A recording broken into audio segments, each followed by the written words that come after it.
let's look at some plays and get the inside scoop with Todd Davis. I knew that this was going to be an awesome segment, and last week it absolutely blew it out of the water. I cannot wait to see Todd break down some of the key moments of this Broncos game. So, Todd, let's jump in and get the inside scoop on the pivotal plays in this game. As Yahir's pulling it up here, I think we've got 6 plays here. And so, Todd, tell us about this first play. Where are we starting here? I don't have my pen right now. Oh, no. Oh. Yahir, we're going to need the pen. Get it right. All right, cool. Okay, so what are we looking at here, All right, Todd? this is 3rd and 4. This is the first period of the game, 11 minutes left on the clock.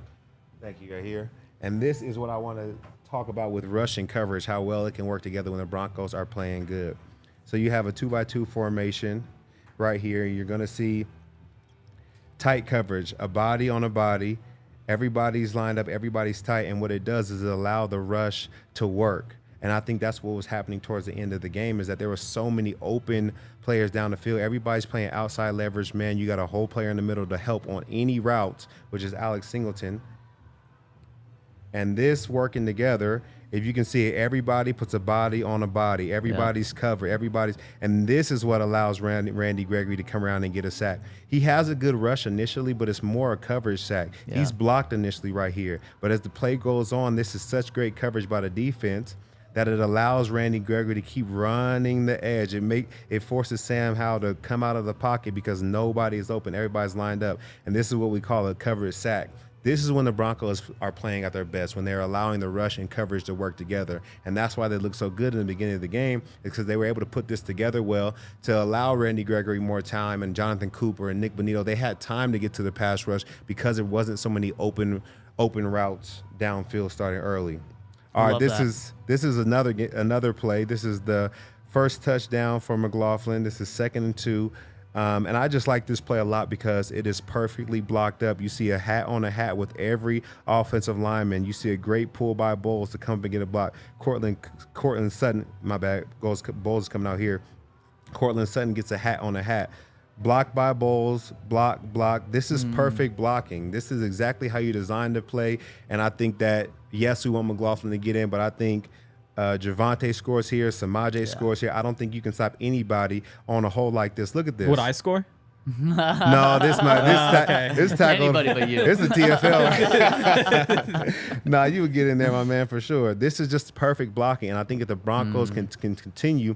You talked about the offensive line coming out firing. They came out firing to start the game. Yes, they did. I don't know what happened at halftime that changed it around, but this is great blocking by the O-line. Hat on a hat, everybody's blocked up. That allows for McLaughlin to get his first TD of his NFL career, and they did look spectacular. And one of the things that we know this offensive line is athletic. From Garrett Bowles to Mike McGlinchey, both sides, these guys can move, and clearly they showed it on this play. And 95% of untouched touchdowns are because of blocking. Exactly. He was untouched. So you're right. Any running back could have got that. Yeah, it was a great job blocking by the offensive line and a great scheme. And that's where we go back to, if you execute the play well, like right here, Garrett Bowles could have easily missed this block or got a holding penalty for, pulling the guy around, or Cortland misses this block. That's just bad execution. Now we're talking about a tackle and they don't get the touchdown, but it wasn't a bad play call. Right. You know what I'm saying? Right. Yep. Mm-hmm. So this right here is my man rush. You got 2-by-2 formation.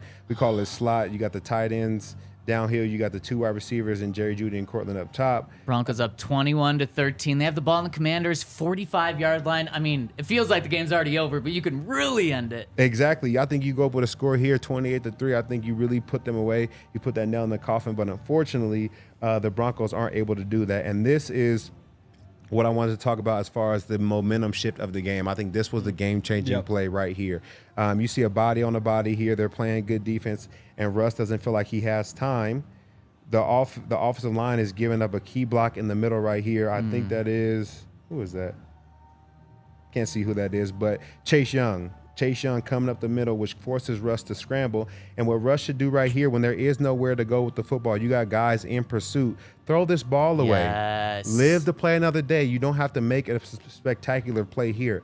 But unfortunately, this is where he commits the fumble on the ball. And I think this is where the Commanders get all their momentum. This is where the game changes. They go down here and they score 7 points, actually 8 points, because they get the 2-point conversion. This is the game-changing play that changes all the momentum when it really could be avoided just by simply throwing the ball away, living to play another day. Todd, I'm so happy that you brought up this play because there's so many things with this play. But the first one, I was screaming at myself saying, why didn't he throw the ball away? Because there's zero reward for not throwing it away. He was going to get a 1-yard sack. I mean, that's what he got, 1 or 2 yard sack. Yep. So it's not like he was going to run for even a yard. Just throw the ball away. Live to see another down.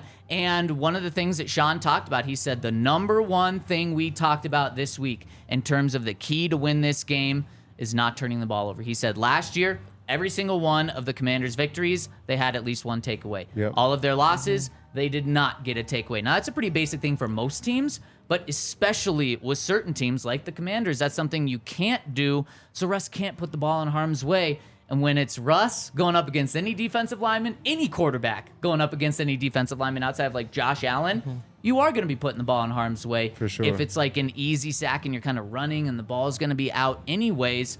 And then even one more thing to this play, one thing we haven't talked about when talking about the blame game, who's most to blame, the refs were bad in this game. There's no doubt about it. I don't think they're the reason the Broncos blew a 21-3 lead. You but can right see the here, face mask right there. Yep, you can even see it on this copy. Blown face mask call here. Should have been Broncos ball. 15-yard penalty. They should have been in field goal range at least. But, the refs blew this call on top of the PI at the end of the game. Yeah, I think it's just a better play if he throws us away.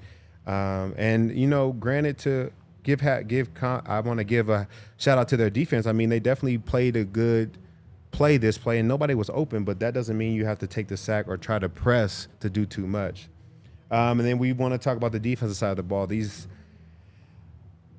is 1st and 10. I think we're in the third quarter. I can't see towards the bottom. Yeah, third quarter, 1minute and 20 seconds left. And this is where it continues to unravel. Like I said, what we gained in pass rush this week, we lost in run coverage. And I think that this play right here is a prime example of, I think it's Robinson turning this, what should be a tackle, into a long run.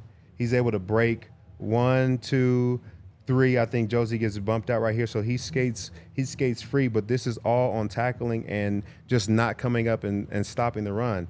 He makes too many guys miss. There's another missed tackle right here, and then he's able to bounce to the outside, and then, did I go backwards? And now he's having Pat Surtain tackle him. We talked about it. If your corners and safeties have to tackle downfield, I think you're having a bad game and you're allowing people to run all over you, and that's exactly what was happening, is that we started missing plays in the run game, which allowed them to kind of scheme us up more. We started having the blitz to affect the pass, and that's when they started throwing in screens. We weren't working well together, and I think that's what really hurt us in the end. Todd, that was a play from the third quarter. In the third quarter, the Commanders ran the ball 7 times for 65 yards, 9.3 yards per average. Yeah, they were running all over us in that third quarter. And the thing about it is, there was so many missed tackles. It wasn't just wide open holes. Guys were missing tackles in the hole, outside the hole, in space. And I think that's, if you want to play a good brand of football, tackling has to be key. This one right here is fourth quarter, 10 minutes and 17 seconds left, 2nd and 8. We talked about the screen game.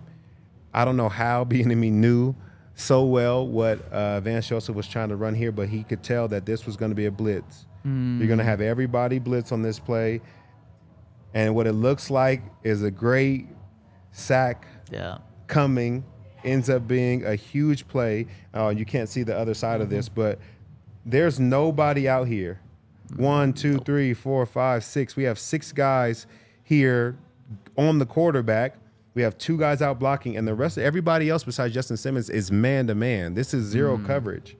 And so now you have these 2 big bodies against who are 2 little bodies as far as DBs. And luckily, this is not a touchdown, but we lost so many big plays to screens just because they were called at the right time. I think we have to do a better job of scheming this up. And really, when you have an all-out blitz, somebody is responsible for this running back. Yep. They basically say, like, if you're blitzing, we're playing an all-out blitz. If the running back comes through your hole, you got to grab him because nobody else is responsible for him. So this is on one of the D linemen that needs to make a play and just put hands on him. Just don't let him get out free. And that's how we avoid this long screen. And something that's just so apparent in this game, Vance Joseph, Eric Bieniemy, two friends going back to college, going up against each other. EB was great in this game. And also, I mean, just you look at that screen, a lot of times screens are really easy to diagnose, like, right away, especially from sitting up on top in the press box. You can tell that one you couldn't. Yep. I mean, what they executed and called that perfectly. They definitely did. Last play, this is the Hail Mary, man. You got 2x2, and the Broncos actually did a great job of running this Hail Mary. So as the play progresses, what they want to do is they're going to have their best pass catcher up front, which is Cortland. He's going to be the first person to try to get his hands on the ball. And Brandon Johnson is exactly where he needs to be.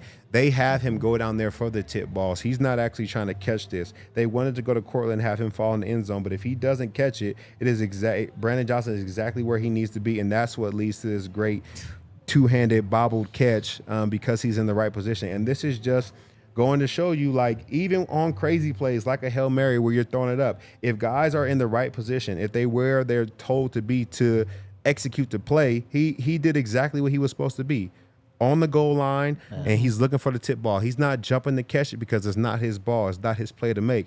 Look for the tip. That's what they're telling him. And this is just when a great play is executed, this is the result you're going to get. And so I love to talk about guys not doing their or bad coaching, but we also have to talk about guys not executing. This is a well-executed play, and we saw a lot of plays that weren't well executed. Man, it's called the Hail Mary because you're throwing up a prayer, and it's incredible. It's such a bummer that, like, this prayer didn't come out to actually, like, at the end turn into a win, because you're not going to get too many of these breaks go your way. But this is, Todd, I'm so happy you broke this one down, because Hail Marys aren't just like, okay, everyone gather together and let's hope someone comes down with it. There was strategy involved, and it worked. Yep, it did work. We've had chance. I guess there was one practice in particular that we haven't brought up, but basically we got to hear how Sean coaches all those things. Wish I could tell you guys more, but it's pretty incredible to listen to.